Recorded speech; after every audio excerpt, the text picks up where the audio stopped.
Hi, my name is John Schneider, and I'm a third grade teacher at Banfield Elementary.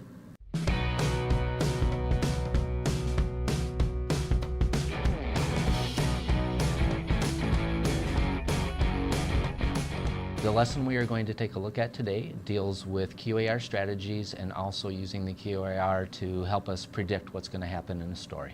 First part of the video that we're going to take a look at is stating the objectives and actually having them posted too.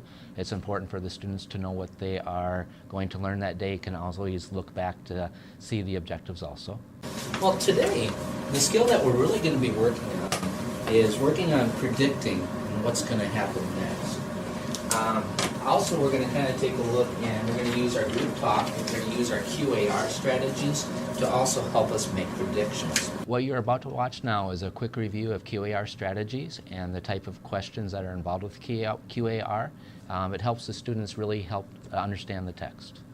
When you think of QAR, what are the four types of questions? The four types of questions are, what's one of them? An author and me type question. And when you look at author and me, what does an author and me question mean? What do you do in an author and me question? What is it? What takes place with it? We use facts from the book and stuff you already.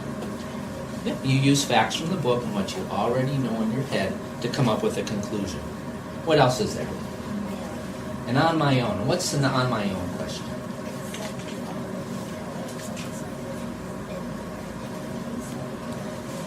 And do you have to read the book at all to do an on my own question? No, you don't even have to read the book. Morgan, what else is there for questions? A think and search. And what type of a question is a think and search? The answer is right in the book. The answer is right in the book. Is it in one spot or do you have to kind of look around? You have to search for it. Search around. And Mason, what's the last one? Right there. And what type of a question is right there? It's right there in just one spot. Yeah, and you don't even, it's one, you can put your finger right on that spot. It is important for the teacher to first demonstrate the strategy so the students can be shown the correct way to use the strategy. It also gives them an idea of how they can use the strategy. You want to explicitly teach and then gradually release the students. So if I'm going to ask you to make a prediction, what type of a question do you think that would be? If you have to try to think about what's going to happen next in the book, what type of a question? Why do you say an author and me?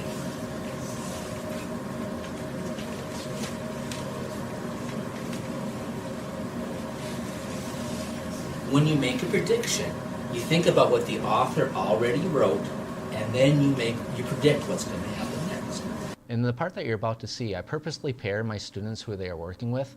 I think about who they work with well and how they're not going to lose sight of the focus of the lesson. I also think about which personalities work well with the other ones and who can get the best out of each question that they try to answer. Can I have you talk in your groups? What is a mystery? Do you want to go first? It's like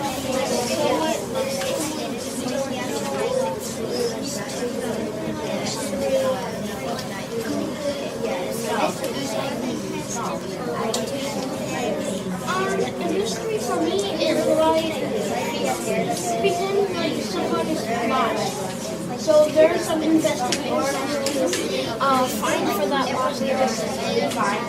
And 4, 3, 2, 1.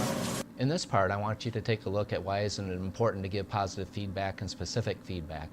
You want to be positive with the child when they give an answer. It provides a safe environment that promotes risk-taking. You also want to give specific feedback so you can guide the lesson in the direction you want it to go. I love the word where you said clues. Clues help you solve a mystery. And in fact, when we read this today, I'm going to have you looking for clues. In this next section of the lesson, I give a gradual release to the students. Talking in a small group of partners provides all students a chance to share and keep them more engaged. It also gives them a good chance to practice speaking and listening skills. This also has to be modeled and practiced. We work on this together. We're going to come across a couple characters, and this involves a family, and they're called, there's two twins here. They're called the Twiddle Twins. And our title is The Twiddle Twins Music Box Mystery.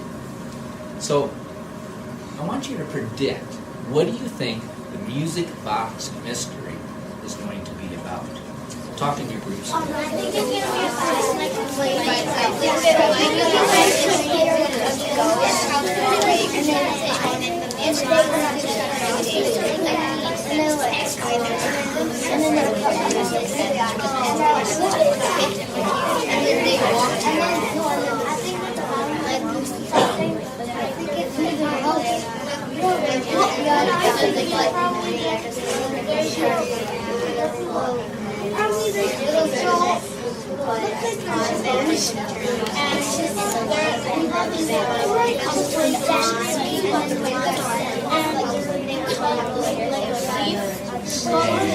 Four, three, two, one. As a teacher, it's important to think aloud and state why a student is learning a particular objective. Students need to know the thought processes and what goes on or what should be going on in their minds during the reading process. Reading is more than just reading the words. It is important to think aloud so they can hear what you are thinking. And I heard quite a few interesting predictions. I'd like your guys' thoughts up here. But what was really kind of neat as I was listening, some of your predictions were the same, but we had some different ones too. So as we get into the story, are your predictions always going to be right? No. That's why we read. We find out we might have to change our prediction a little bit later on in the story. As you take a look, this story actually starts in the middle of the story. The students need to realize that other things have already happened prior to where we start reading. This makes students know that they are responsible for filling in parts of the plot. So the Twiddle Twins Music Box Mystery. Now what's kind of interesting about this is we're going to be starting the story actually in the middle. We're going to try to figure out a little bit later on, what do you think happened at the beginning of the story? But we're starting in the middle of the story. So you're going to have to really kind of do an extra little bit of thinking.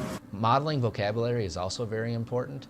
It teaches the students strategies that they can use on their own when they are reading and trying to figure out words. It shows that it is okay to stop and think about what words mean. What do you think burgle means? Did he burgle our cat? Ashante? Like steal the cat. Did he burgle our cat? Asked Tabitha. Once again, thinking aloud is very important because the student gets to hear what is going on in a reader's mind while they are reading. They can then transfer this over to their own reading. Now, when I first read this, I thought cat burglar. Why would anybody want to steal a cat? But I truly don't think that's what they mean. What do you think a cat burglar is? This is a little bit longer of a lesson, so it's very important to keep coming back to the objectives. It is important to keep coming back because it keeps the lesson focused and not get sidetracked from the purpose of the shared reading lesson. In a mystery, what did we just get? We just got a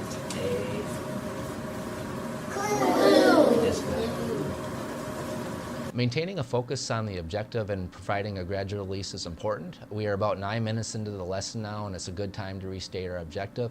It's important to let the kids talk about how they are doing on predicting and a chance to make new predictions partway through instead of waiting to the end.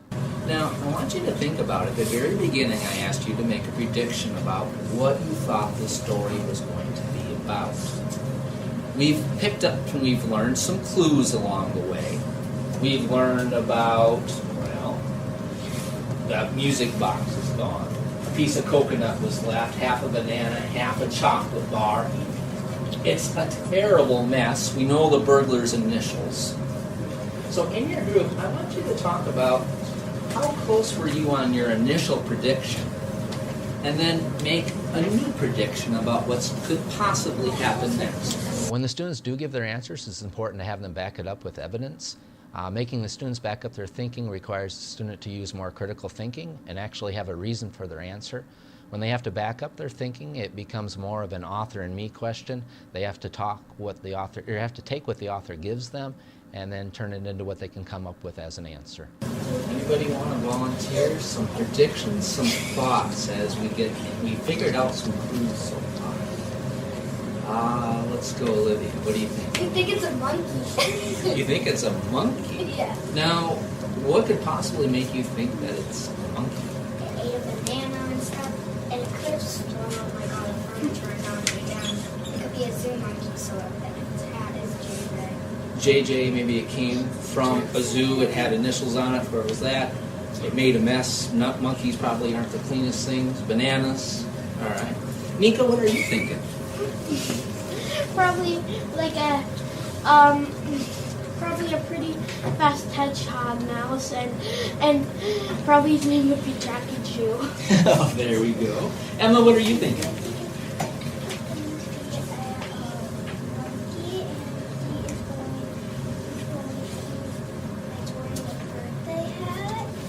Okay, that could be. Climbing up the walls. Peyton, what are your thoughts on this? You think it did, huh? Well, you know what? We're going to keep reading on in a little bit and we'll find out.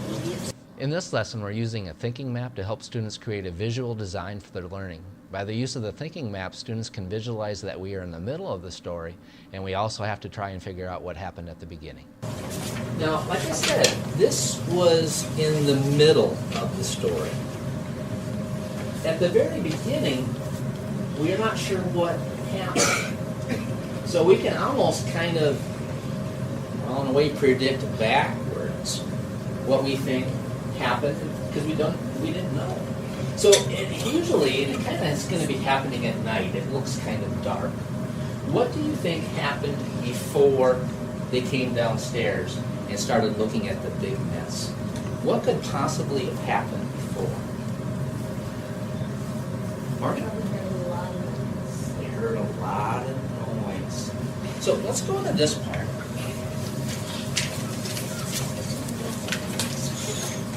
They heard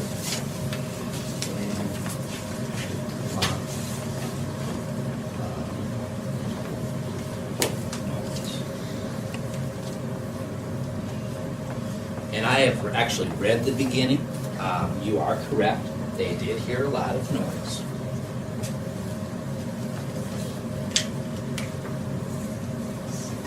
So they're all upstairs sleeping and they hear a whole bunch of noise.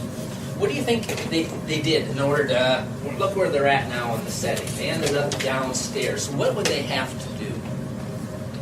Jacob? Go down the stairs. Go downstairs.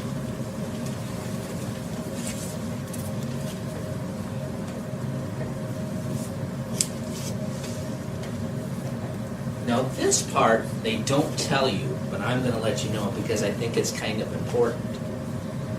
When they get downstairs, they see a figure jumping out a window. Oh, hold on. So there is a figure jumping out a window.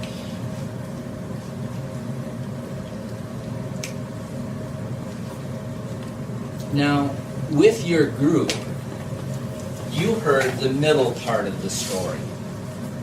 Your group doesn't have to have all the same things, but I want you to talk about and fill in this middle part. A teacher needs to be very specific with what the student needs to accomplish. At this point, we are 20 minutes in and have had a lot to talk about. And 4, 3, 2, 1. And where the story leaves us off, the Lease detective comes and searches and looks and says that, said good night and left, and I'll let you know if we find the music box. We made a prediction at the beginning of the story. Then we had to change our prediction a little bit. We found out a little bit more information. Finally, I want you to make another prediction on how is this story going to end. Go ahead.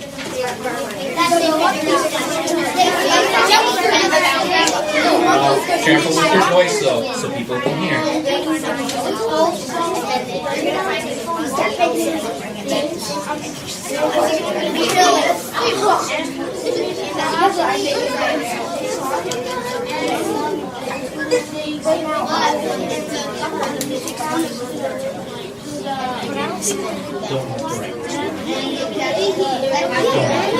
You do not have to write your last prediction in.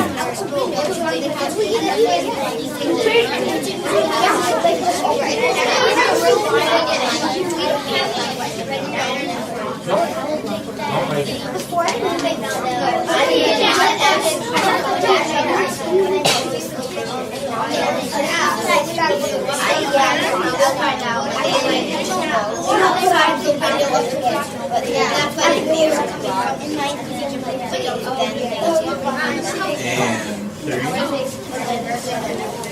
2,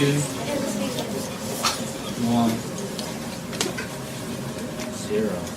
It is important to review the objective at the end of the lesson so the students can hear and self-evaluate whether they have understood the objective. What we've used today then, we've used a lot of getting those clues, finding out things, and kind of like an author and me question, what do you think is going to happen next? We are going to find out what is going to happen next tomorrow. Yeah. As I reflect back on the lesson, I think it went really well. You always want to think about what you could do better. I probably would at one point in time have had the students read a paragraph with me, and we can go back and reread. That works on fluency. And I also would probably work a little bit more on higher order thinking questions. The QAR covers a lot of the author and me, but I probably would have had the chance for the kids to maybe pose some questions also. Thank you for watching.